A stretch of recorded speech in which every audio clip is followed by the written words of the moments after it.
আসসালামু আলাইকুম প্রিয় দর্শক।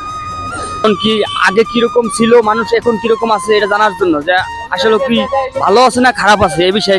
ভাই ওয়ালাইকুম আসসালাম। ভাই আপনার কাছে একটা জিনিস জানতে চাই, কারণ সেটা হলো কি আপনি আগে কিরকম ছিলেন আর এখন বর্তমানে কিরকম আছে। হয়তো আগে আওয়ামী লীগ ছিল, এখন প্রেসিডেন্টের ট্যুর হয়েছে, বর্তমানে কিরকম আছেন এই যে আমি জানতে চাই আপনার কাছে আপনার মন্তব্য।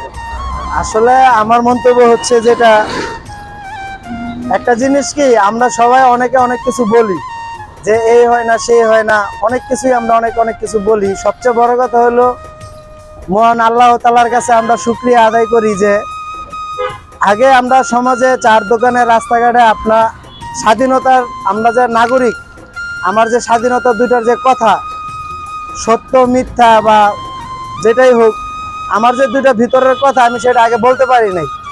এখন আল্লাহর কাছে শুকরিয়া জানাই যে এই দেশে স্বৈরাচার ফেসিবাজি সরকার বিদায় হয়েছে।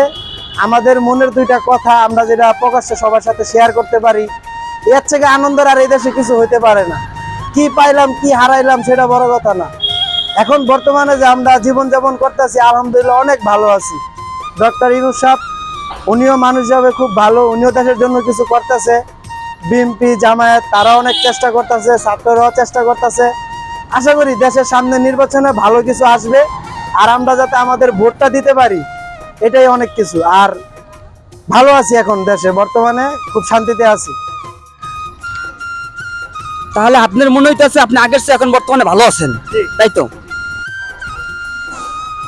জি আলহামদুলিল্লাহ, বর্তমানে অনেক ভালো আছে আগের তুলনায়।